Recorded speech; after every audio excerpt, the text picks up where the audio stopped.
جس کے نزدیک اس کی ذات اور اس کی خواہشات ریاست پاکستان سے بڑھ کر ہیں. اس کی ذات، اس کی خواہشات اور اس کی فرسٹریشن اس حد تک بڑھ چکی ہے کہ وہ سمجھتا ہے کہ میں نہیں تو کچھ بھی نہیں. اب سیاست ختم ہو چکی ہے. اب اس کا جو بیانیہ ہے وہ پاکستان کی نیشنل سیکورٹی کو تھریٹ بن چکا ہے. And that is why it is very important that we come clear. اگر کوئی اپنی ذات کے لیے، اپنے ڈیلوژنل مائنڈ سیٹ کے لیے، اپنی نارسس سوچ کے لیے اس آرمڈ فورسز کو اور اس کی لیڈرشپ پہ اٹیک کرتا ہے، then we will also come bare knuckle. آپ اپنی سیاست کو برائے مہربانی پاکستان کی افواج سے دور رکھیں. ہمیں اس میں نہ گھسیٹیں. We don't want to be part of your politics. افواج پاکستان اور اس کے عوام کے درمیان کسی کو اجازت نہیں دی جا سکتی کہ وہ دراڑ ڈالیں. کون سی سیاست پاکستان میں اس بات کی اجازت دیتی ہے کہ you go and meet a convict اور وہاں سے بیانیہ آ رہا ہو مسلسل against its own countries arm forces? یہ آئین کی کس شق میں درج ہے کہ اس بات کی اجازت ہے؟ You talk about the article 17 freedom of association. بڑا کلیئر لکھا ہے کہ فریڈم آف ایسوسیشن کی اجازت ہے، پولیٹیکل ایکٹیویٹی کی اجازت ہے، سبجیکٹ ٹو ریزنیبل ریسٹرکشنز. کون سی ریزنیبل ریسٹرکشن؟ کوئی ایسی چیز کی اجازت نہیں دی جائے گی جو کہ سیکورٹی اور انٹیگریٹی آف اسٹیٹ کے خلاف ہوگی. لکھا ہوا یا نہیں لکھا ہوا؟ Is the most important, one of the most important step for the providing the requisite synergy and jointness for military operations. اس کے اوپر آپ لوگ میڈیا میں کافی بحث کر چکے ہیں and we understand کہ وارفیئر کا جو کریکٹر چینج ہوا ہے اس کے اندر جو ملٹی ڈومین آپریشنز ہیں. So it is not more only land, sea and air. It is space, it is cyber, it is informational domain, it is the intelligence operations and multiple domains جس کے اندر بھی جنگ لڑی جاتی ہے. The wars have become violent, the wars have become short and intense. تو اس میں efficiency حاصل کرنے کے لیے، ایفیکیسی حاصل کرنے کے لیے اور اکانومی آف ایفرٹ حاصل کرنے کے لیے یہ جو چیف آف ڈیفینس فورسز کا ہیڈ کوارٹر ہے، it was a long awaited essential requirement. And it's not only in Pakistan. اس وقت ملک درجنوں سے زیادہ ممالک ہیں دنیا میں، it's up to almost like 70 countries جہاں پہ چیف آف ڈیفینس کا جو سینرجیٹک ہیڈ کوارٹرز ہیں they are available. So this is a something that جس کا جو آج ایک پارلیمنٹ کی ہدایات پہ اور آرڈرس پہ جس کا آغاز ہوا ہے. تو this is again a monumental and great day for the national security of Pakistan. however جو بنیادی مقصد آج بات چیت کرنے کا ہے وہ یہ ہے کہ we need to understand a creeping national security threat that is internal. And that threat کا جو محور ہے، جو اس کا آپ کہہ سکتے ہیں جہاں سے ایمینیٹ ہوتی ہے، that is one delusional mindset and a delusional person جو کہ کیپٹیو ہے اپنی ذات کا، جس کے نزدیک اس کی ذات اور اس کی خواہشات ریاست پاکستان سے بڑھ کر ہیں. اس کی ذات، اس کی خواہشات اور اس کی فرسٹریشن اس حد تک بڑھ چکی ہے کہ وہ سمجھتا ہے کہ میں نہیں تو کچھ بھی نہیں. And why it may seem to you a bit strange coming from me this, because that person and the narrative that he is pushing, it has become a national security threat. اب سیاست ختم ہو چکی ہے. اب اس کا جو بیانیہ ہے وہ پاکستان کی نیشنل سیکورٹی کو تھریٹ بن چکا ہے. And that is why it is very important that we come clear, بغیر کسی ابہام کے، بغیر کسی ڈاؤٹ کے we need to come clear and say what needs to be said. And we need to understand that how this narrative is working, why it is working, and also, unfortunately, it is working in deep collusion with external actors. To understand that, first, I'll set the stage by repeating something that we have been repeating, the armed forces have been saying again and again, that we are the armed forces of Pakistan. We don't represent any ethnicity. ہم کسی علاقیت کو، کسی لسانیت کو، کسی مذہبی جھکاؤ کو اور کسی سیاسی سوچ کو یا مکتبہ فکر کو ریپرزینٹ نہیں کرتے. ہمیں پاکستان کے ہر علاقے کے، ہر مذہب کے، ہر مسلک کے، ہر زبان کے، ہر سیاسی سوچ کے لوگ موجود ہوتے ہیں. But we put that all aside once we wear this uniform.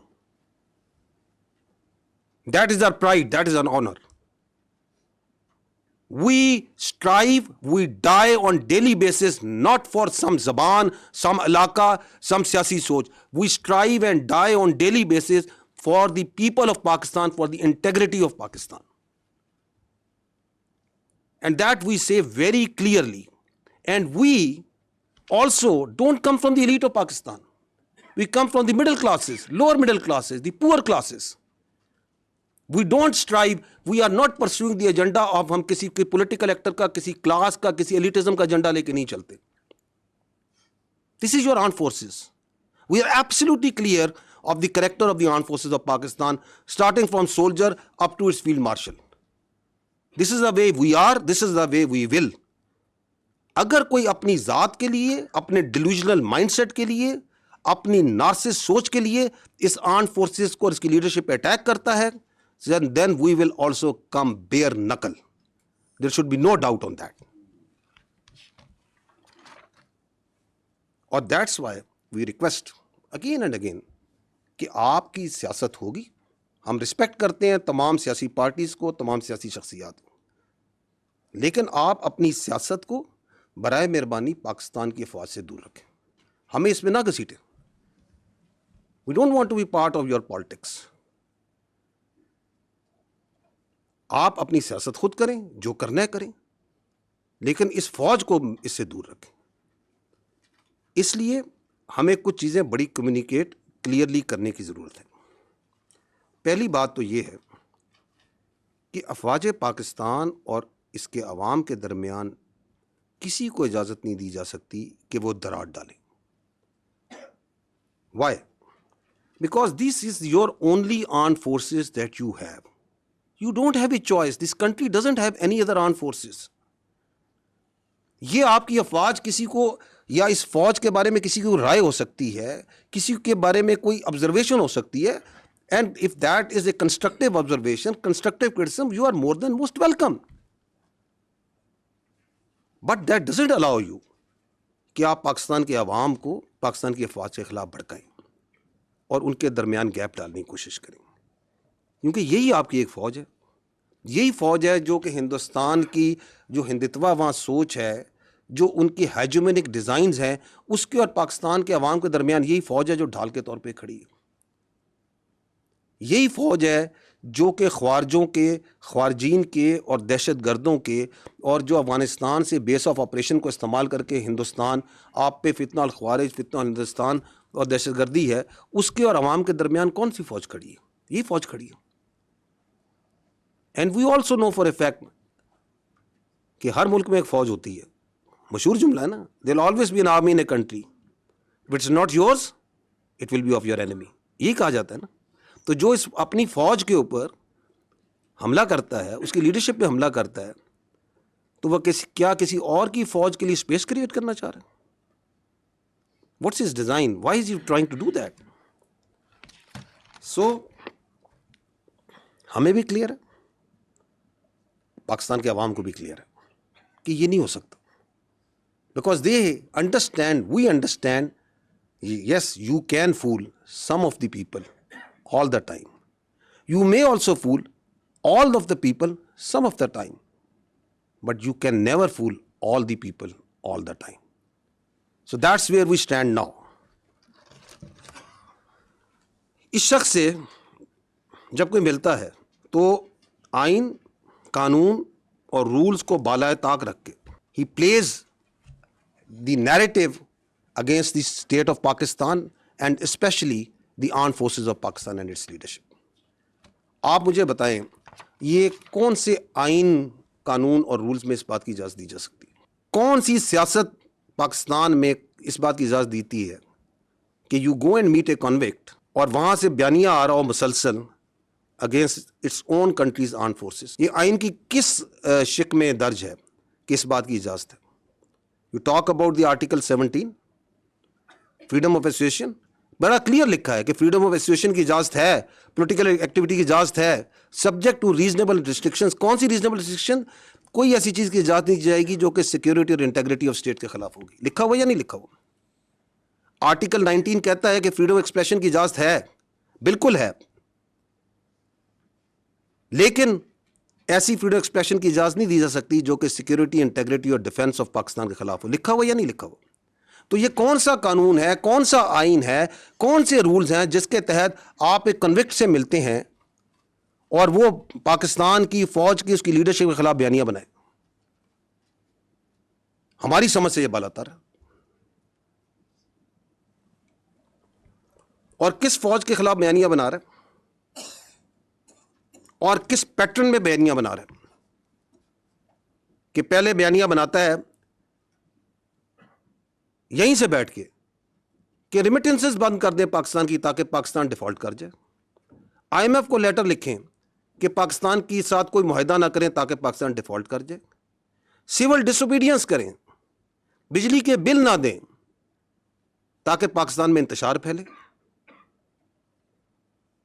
اور پھر کہتا ہے, یہ بھی آپ نے حال ہی میں آپ کو ابھی چند دنوں کی مثال, پچھلے چند دنوں پرانی مثال دیتا ہوں, اور پھر کہتا ہے کہ اس فوج کی لیڈرشپ کو ٹارگٹ کریں, اس لیڈرشپ کو ٹارگٹ کریں جس نے آپ کو مارکہ حق میں بنیان و مرصوص میں اپنے سے 8 گنا بڑی اکانومی فوج کے آگے کھڑے ہو کے دکھایا, عزت دلوائی. اس کو ٹارگٹ کریں. Who would like that? Will anyone in Pakistan will have that agenda? That agenda can only come from someone sitting in Delhi. Someone sitting and guiding that, جو چاہتا ہے کہ یہ فوج خارجیوں کے خلاف, دہشت گردوں کے خلاف جو آپ کی ڈھال بنی ہوئی ہے, جو جانیں دے رہی ہے, جو قربانیاں دے رہی ہے, وہ نہ کریں. اور تو کہیں سے یہ ایجنڈا نہیں آ سکتا, اور تو کہیں سے یہ بیانیہ نہیں آ سکتا. I will show you a clip. Please bear some time to understand کہ یہ بیانیہ بنایا کیسے جاتا ہے. دیکھیے گا, you will see here, یہ بیانیہ چلتا ہے, یہ جو 2 مین اکاؤنٹ ہے, ایک یہ جو جماعت کا اکاؤنٹ ہے اور ایک انصاف کا, یہ جو نارسسٹ ہے اس کا اپنا اکاؤنٹ ہے. کہاں سے چلتا ہے یہ بھی کسی کو نہیں پتا. ان کی پارٹی سے پوچھیں, کہتے ہیں ہمیں نہیں پتا کہاں سے چلتا ہے, لیکن پورا اون کرتے ہیں جو یہ بیانیہ چلتا ہے. اس کے بعد اس بیانیے کو چلاتے ہیں ان کا اپنا اکاؤنٹس, پھر چلاتا ہے انڈیا کا سوشل میڈیا, پھر ان کا میڈیا, افغانستان کا میڈیا اور سوشل میڈیا. تو یہ جس طریقے سے چلتا ہے اس کے پیچھے بڑی سائنس ہے, یہ کوئی ایسے نہیں چل رہا. یہ آپ کو یہ جو بھی اس نے 2 دن پہلے ٹویٹ کی ہے اس ذہنی مریض نے, اس ذہنی مریض کی ٹویٹ کو دیکھیں کیسے انہوں نے ٹویٹ کیا. چلائیں اس کو.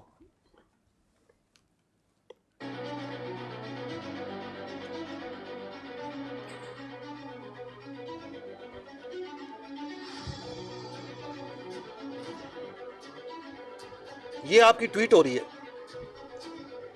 اب یہ ہوتی ہے, آپ ٹائم دیکھتے جائیں کہ کس ٹائم پہ ٹویٹ ہوتی ہے اور کیسے اس کو ٹویٹ کرتے ہیں. تھوڑی آواز کم کر لیں.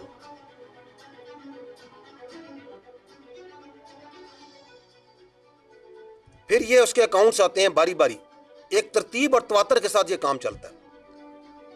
سو there is a lot of coordination from accounts in social media. اور آگے میڈیا بھی دیکھیں کہ انڈین میڈیا بھی اس میں کیسے جمپ کرتا ہے.